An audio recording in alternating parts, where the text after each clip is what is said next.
Let's try this again. It's 5:30 on the 13th of June. 57 degrees. It's a little bit of a late start, but you can see it's the sun should be up, but we're going to have rain today, so the lights are still on the garage and the barn.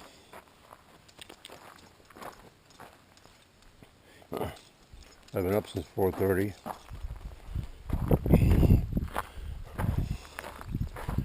But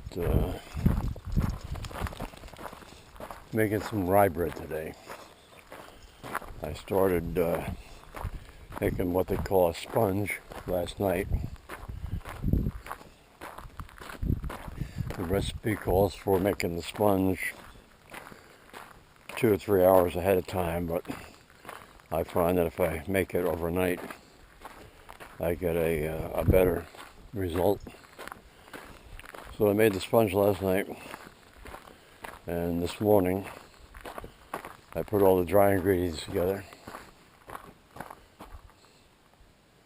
All I have to do is add a cup of water in the sponge to the dry ingredients, and then mix it up and let it proof for a while.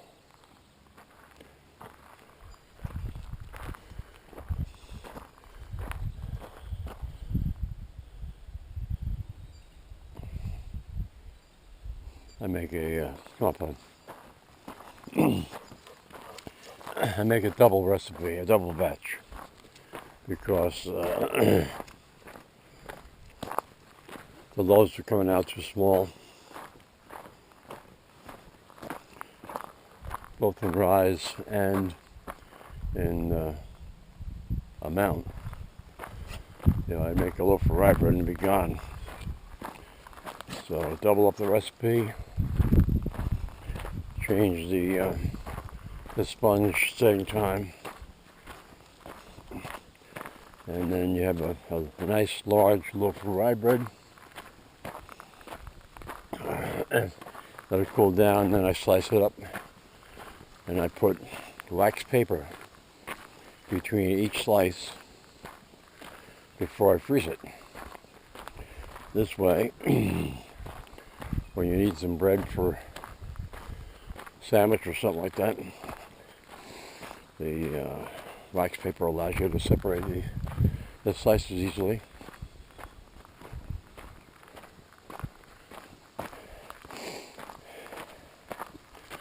Works out well. I mean, the size of the loaf, if you ever have I guess it's Hillshire Farm, they have a honey ham pack,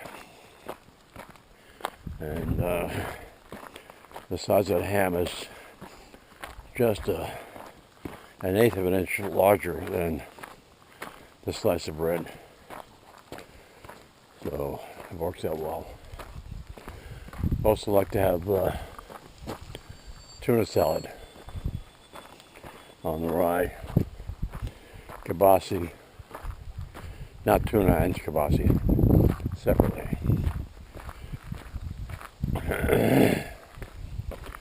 So that's today's effort, and depending on how much rain we get, I may make 2 batches of blueberry muffins. I picked up I guess a pound the other day. So I typically use rain days to bake. So get Flynn out here while it's still dry. Take care of business. The coffee's already made, and then go back. Wait for the wife to get out of bed. Before I start making noise with mixers and pans and stuff. This is where the roadkill was yesterday. I'd come back a couple hours later without Flynn, and something had already taken care of it. Not a person, an animal because there was fur from the, there's still a clump of fur over there. I don't know whether it was turkey vultures, an eagle, coyotes, bobcat, I don't know. Oh, got somebody coming. We're gonna get back over here. Just get out of the way. Come on, buddy. Come on, Flynn, over here. Come. Come. Flynn, come over here. Sit down. He's got a deer flying on him. Sounds like a truck. Doing pretty good.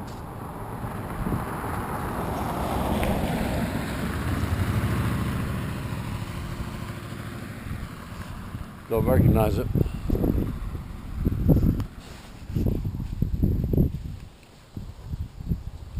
White gas-based diesel, or white gas-based single cab Chevy. Gas-based diesel, whatever. Bug bunny.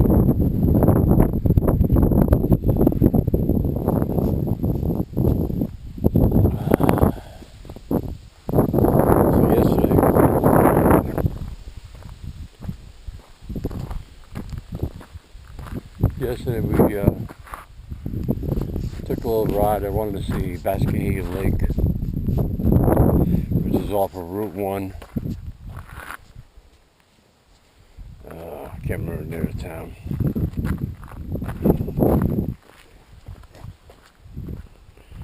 So we headed east on 6, north on 1, a couple miles up there. Just before Danforth, you head west. And very narrow but paved road. You pass maybe half a dozen houses within 500 feet of getting off of 1, and then there's nothing. It's just paved road all the way down to a boat landing and parking area. So, and yesterday was the weekend, and if there were five vehicles there with trailers for launching boats, it was a lot. And Bascahegan is a huge lake, but I found out it's very shallow. It'd be fine for my boat, my brother's boat. But if you have anything bigger, it might be too shallow for you. And when we saw at the boat launch, when we saw the lake, we couldn't believe how big it was. And I went back and looked at Google Earth to see that we probably saw 1/3 of the lake.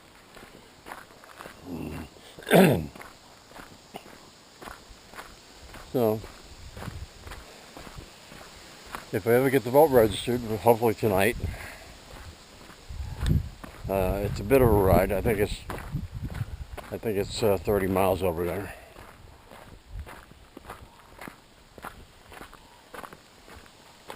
Yeah, so I had to throw a can there. I had to come back and pick that up. Big Mountain Dew. So if I ever get the boat registered tonight, and I'm so motivated to take a run up, maybe we'll get up to Bascahegan. Silver Lake is a lot closer. And Silver Lake is deeper.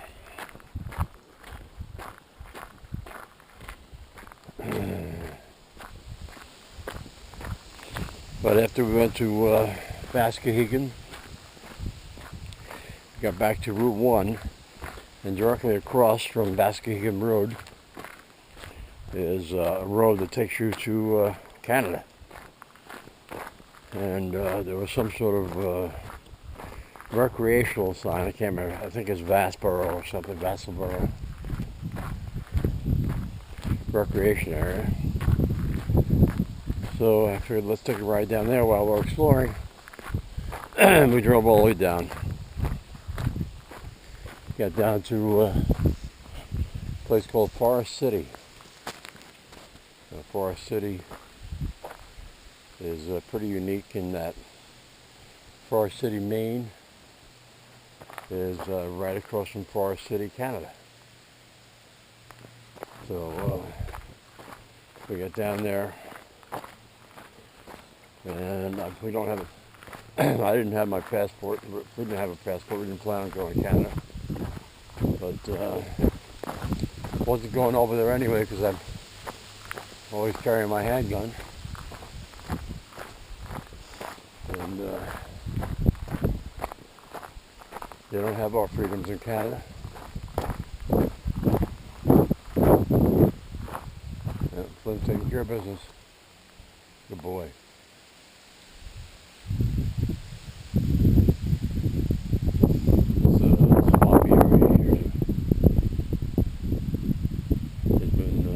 Last couple of weeks, so there's no real water down in there.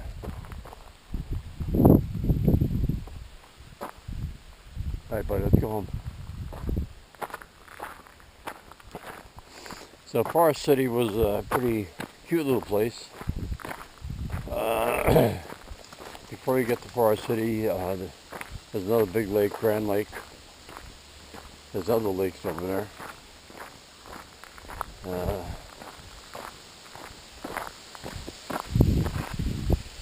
Forest City is got quite a number of houses there, and there was one for sale. So I didn't know it was waterfront. Came back and looked at Zillow. 1.5 acres of property. I think 3-bedroom, 1.5 bath. $459,000. So that's a no. Beautiful house. Right on the other side, man. It's I don't know what the taxes are over there. But 459 is well out of reach.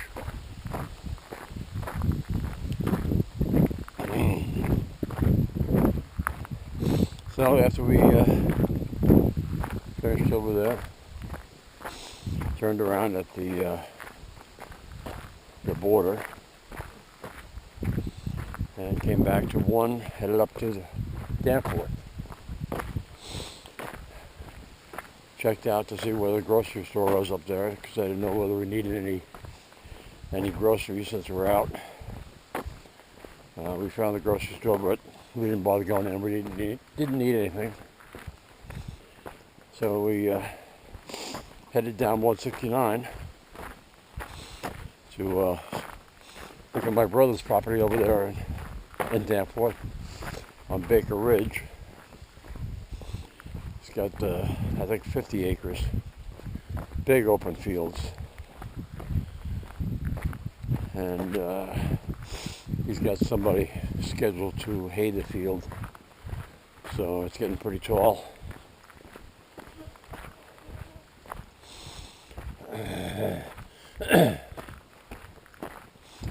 So after that, we just headed back down 169 and got back to Tar Ridge. So my buddy Rick was minding somebody's camp over there on 169 by Tar Ridge. He's got a Ford E250 van. So dropped him a text asking how he's doing. Thought about inviting him for dinner, but he said he had to go out and cut grass, so he had chores to do. So, and Rita proceeded to make one of my favorite meals, chicken divan. And fortunately, I did not overeat. I normally overeat when I have that because it's so good. But I restrained myself. As leftovers for today or tomorrow, lunch or dinner, I don't know. Come on, buddy. Come on.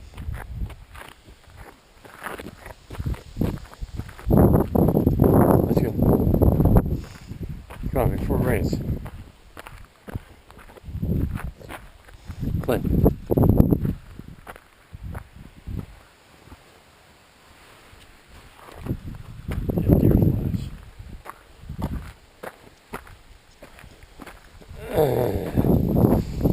So, I think we drove 80 miles, and the last 10 miles, come on buddy, come on, come.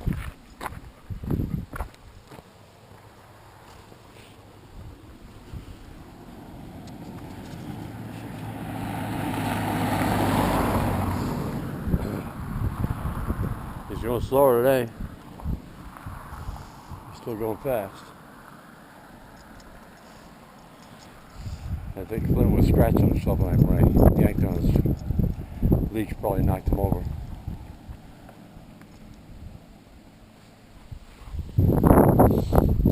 Anyway, what was I saying?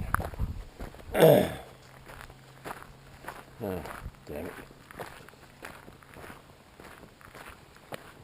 Oh, miles per gallon. Most of the trip I was going 45 to 50, and until the last 10 miles I was getting 29 to 30 miles per gallon. Well, I was happy about that because we probably used 3 gallons, maybe 4 gallons of fuel. So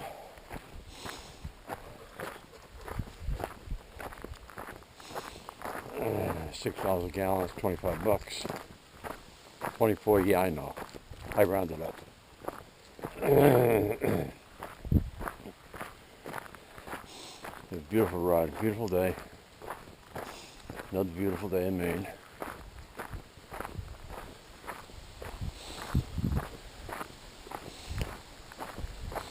And after dinner, I took Flynn for his last walk.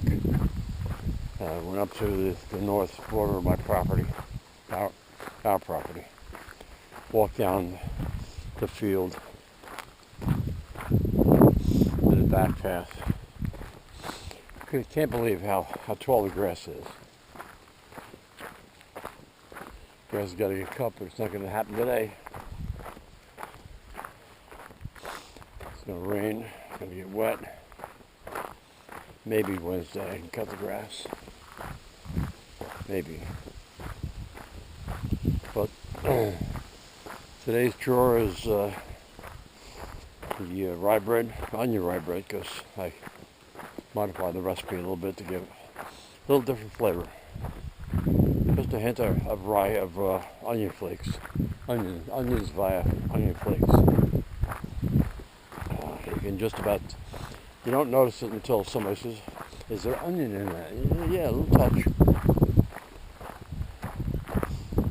So, rye bread, maybe muffins, maybe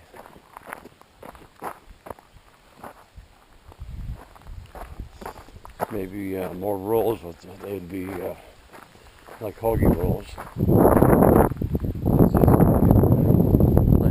In the house, come.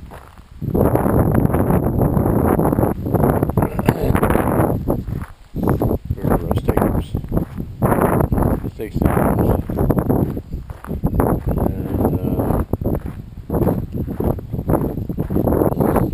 And that'd be it. Getting some.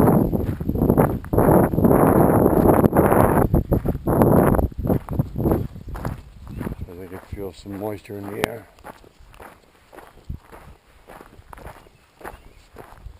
Oh, the other thing is get the information for registering the ATV and the UTV and the boat.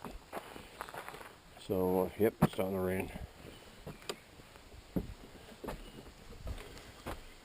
One day we have to paint this porch. But not going to be today with the rain. Alright, thanks for watching. Like and subscribe. That's it.